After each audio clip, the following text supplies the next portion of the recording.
جب سورج غروب ہی نہیں ہوتا تو پھر قرآن غروب ہونے کا منظر کیوں بیان کرتا ہے؟ ایک ایسی جگہ جہاں روشنی تک قید ہو جاتی ہے، جہاں وقت رک جاتا ہے، جہاں فاصلہ اور سمت کا کوئی معنی نہیں رہتا، یہ جگہ ہے کہاں؟ اور قرآن ہمیں کیا کہتا ہے اس بارے میں؟ کیا یہ ممکن ہے کہ قرآن مجید میں بیان کردہ ذوالقرنین کا پہلا سفر کسی ایسی ہی جگہ کی طرف تھا، نہ کہ ہماری اس زمین پر، ہمارے اس پلانٹ ارتھ پر؟ کیا یہ ممکن ہے کہ وہ مقام کوئی دلدلی چشمہ نہیں بلکہ کائنات کا سب سے پر اسرار دروازہ بلیک ہول ہو؟ آخر ذوالقرنین کے سفروں میں ایسا کیا خاص تھا کہ اللہ نے ان پر غور کرنے کے لیے فرمایا ہے؟ یہ ویڈیو ہم سے مطالبہ کرتی ہے کہ ہم متن کو محسوس کریں اور سوچیں اور سوال پوچھیں۔ ویڈیو کو باقاعدہ آغاز سے پہلے پلیز چینل کو سبسکرائب کر لیں اور بیل آئیکن کو پریس کر لیں تاکہ ہمارا یہ خوبصورت علمی سفر جاری رہے۔ سب سے پہلا سفر کہ جس میں ذوالقرنین ایک ایسی جگہ پہنچتے ہیں جہاں سورج دلدلی چشم میں ڈوب رہا تھا، اور جہاں انہوں نے ایک قوم دیکھی جن کے بارے میں سورہ کہف سورہ نمبر 18 آیت نمبر 86 کے مطابق اللہ تعالیٰ نے ذوالقرنین کو اجازت دے دی تھی کہ وہ ان لوگوں سے اچھا سلوک کریں یا پھر سخت رویہ رکھیں۔ وہ زمین پر کون سی جگہ پہنچے جہاں سورج غروب ہو رہا تھا؟ حالانکہ سورج ٹیکنیکلی طور پر غروب ہوتا ہی نہیں، یہ تو اس کی روٹیشن اور زمین کی روٹیشن پہ منحصر ہے۔ جہاں پر علماء کی مختلف پوائنٹ آف ویوز ہیں، ان کو پھر انشاءاللہ کبھی تسلی سے دیکھیں گے انشاءاللہ۔ آج ہم قرآن کے الفاظ کے تمام ممکنہ معنی لے کر ایک جدید سائنٹیفک انٹرپریٹیشن لینے کی کوشش کریں گے۔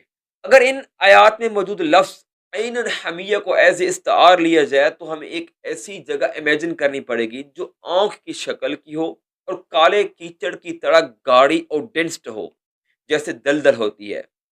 عربی لفظ عین کے بہت سے معنوں میں ایک معنی آنکھ بھی ہوتا ہے، جیسے کہ سورہ نمبر 7 آیت نمبر 116 میں موسیٰ علیہ الصلوۃ والسلام کے واقعہ کا ذکر ہو رہا ہے، وہاں لفظ عین سے مراد آنکھ لیا گیا ہے۔ اگر سورج کے غروب ہونے کے معنی لیے جائیں تو اس کا مطلب ہے اتر جانا، ڈوب جانا یا پھر جذب ہو جانا۔ اگر دیکھا جائے تو سورج ایک جگہ پر غروب ہو رہا ہوتا ہے لیکن کہیں طلوع ہو رہا ہوتا ہے، مطلب ٹیکنیکلی طور پر سورج غروب ہی نہیں ہوتا۔ تو اس آیت مبارکہ میں غروب ہونے سے کیا مراد ہے؟ آپ اگر اس پورے سنیریے کو ایک ایک کر کے دیکھنے کے بجائے اکٹھا دور سے ایک بڑے اسپیکٹرم پر، بڑی تصویر پر دیکھا جائے تو تصور کو تصویر کچھ اس طرح بنے گی کہ آگ کی طرح گرم، کیچڑ کی طرح ڈینس اور آنکھ کی شیپ کی طرح جذب کر لینے والی یا پھر کھینچ لینے والی جگہ۔ اب ظاہر ہے ایسی جگہ زمین پہ تو ہے نہیں، کیونکہ زمین اور سورج کے درمیان کروڑوں میل کا فاصلہ ہے، تو ایسی جگہ کون سی بنتی ہے جو اس پورے سنیریو، اس پورے منظر نامے پہ فٹ بیٹھتی ہو؟ جو لوگ علم فلکیات یعنی اسٹرانومی کے شوقین ہیں وہ جان گئے ہوں گے کہ ہو سکتا ہے جہاں بلیک ہول کا ذکر ہو رہا ہے، مطلب حضرت ذوالقرنین کا پہلا سفر بلیک ہول کی طرف تھا، اور انہوں نے وہاں کسی سورج کو بلیک ہول میں غروب ہوتے یعنی جذب ہوتے دیکھا، اور بلیک ہول کے قریب انہوں نے کسی سیارے پر سفر کیا تھا جہاں انہوں نے ایک قوم آباد دیکھی۔ اور اگر آپ بلیک ہول کو دیکھیں اور اس میں کسی ستارے کو جذب ہوتا دیکھیں، اس کی شکل ایک آنکھ جیسی بنتی ہے، یعنی بیضوی شکل۔ دوستو ویسے اضافی معلومات کے لیے بتاتا چلوں کہ زمین سے سب سے قریبی بلیک ہول جسے وی 616 مونوسیروس کا نام دیا گیا ہے، اور یہ مونوسیروس کانسٹیلیشن میں لوکیٹڈ ہے اور زمین سے تقریباً 3300 نوری سال کے فاصلے پر واقع ہے، اور اس کا ماس 9 سے 13 سورج جتنا ہے۔ بہرحال یہ کوئی اتنا سپر میسو بلیک ہول نہیں ہے۔ اور اگر زمین سے سب سے قریبی سپر میسو بلیک ہول کی بات کی جائے تو وہ ہماری کہکشاں یعنی ملکی وے کے سینٹر میں واقع ہے، اور اسے سیگیٹیریس اے کا نام دیا گیا ہے، اور یہ زمین سے تقریباً 26,000 نوری سال کے فاصلے پر واقع ہے، اور اس کا ماس تقریباً 4 ملین یعنی 40 لاکھ سورج کے برابر ہے۔ اور اگر ہائپوتھیٹیکلی سوچا جائے کہ ذوالقرنین نے زمین سے سب سے قریبی بلیک ہول یعنی وی 616 تک کا سفر کیا، اور ان کے پاس ایسی سواری تھی جو سپیڈ آف لائٹ سے سفر کر سکتی تھی، تب بھی اس سے وہاں تک پہنچنے کے لیے تقریباً 3300 سال کا وقت چاہیے ہوگا۔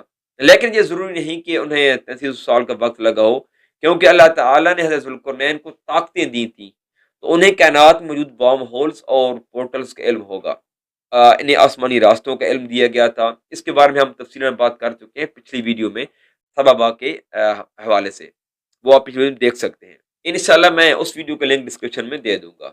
وارم ہولز یعنی ایسے دروازے جو ود ان نو ٹائم یا پھر ود ان فیو سیکنڈز کہیں بھی پہنچا سکتے ہیں۔ بہرحال یہ میری ایک ذاتی رائے ہے، اصل حقیقت اللہ تعالیٰ ہی بہتر جانتے ہیں۔ اب کئی لوگ یہ سوچیں گے کہ اللہ تعالیٰ نے صاف الفاظ میں بلیک ہول کا ذکر کیوں نہیں کیا؟ تو دوستو بات یہ ہے کہ قرآن کریم کا یہ اعجاز ہے کہ یہ نازل ہونے کے بعد سے لے کر تا قیامت ہر دور کے ادب پر ان کی انٹلیکچل لیول پر بالکل کھرا اترتا ہے۔ تو بلیک ہول کے جس کو تقریباً آج سے 50 سال پہلے نام دیا گیا، تو 1400 سال پہلے جس لفظ کا وجود ہی نہیں تھا یا پھر جس چیز کے بارے میں کوئی انسان جانتا ہی نہیں تھا، تو اس کا ذکر اس طرح نہیں کیا گیا، بلکہ اس کا ذکر اس وقت کے انٹلیکچل لیول کے حساب سے کیا گیا۔ اور یہی وجہ ہے کہ پہلے علماء نے اس آیت کے معنی یہی لکھے ہیں کہ ذوالقرنین ایک ایسی جگہ پہنچے جہاں انہیں سورج غروب ہوتے دیکھا تھا۔ ایک ایڈیشنل انفارمیشن کے لیے بتاتا چلوں کہ بلیک ہول کی اصطلاح امریکن فزسٹ جان ویلر نے 1967 میں استعمال کیا، اور اس بلیک ہول کی اصطلاح کے پیچھے بھی ایک کہانی ہے۔ کہتے ہیں کہ بنگال کے حکمران نواب سراج الدولہ نے 1756 میں فورٹ ولیم نامی ایسٹ انڈیا کمپنی کے قلعے پر قبضہ کیا، اور وہاں ایک 14 بائی 18 فیٹ کے کمرے میں ایک اندازے کے مطابق 60 سے 120 انگریزوں کو قید کیا، اور کہا جاتا ہے کہ اس کمرے سے ایک شخص بھی زندہ باہر نہیں نکلا، اور یہ کمرہ کولکتہ کے بلیک ہول کے نام سے مشہور ہوا۔ یہ بھی کہا جاتا ہے کہ اسی وجہ سے بلیک ہول کی اصطلاح استعمال کی جاتی ہے کہ ایک ایسی جگہ جس کے کانٹیکٹ میں کوئی چیز بھی آ جائے تو وہ چیز غائب ہو جائے، جذب ہو جائے، وہ جگہ چیزوں کو جذب تو کر لے لیکن ان چیزوں کو بہ نہ نکالے۔ کئی لوگوں کے نزدیک حقیقی بلیک ہول کو کلکتہ کے بلیک ہول کی وجہ سے نام دیا گیا، جبکہ کئی لوگ کہتے ہیں کہ اس کی خصوصیات کی وجہ سے اس کو بلیک ہول کا نام دیا گیا، کیونکہ وہاں روشنی بھی غائب ہو جاتی ہے۔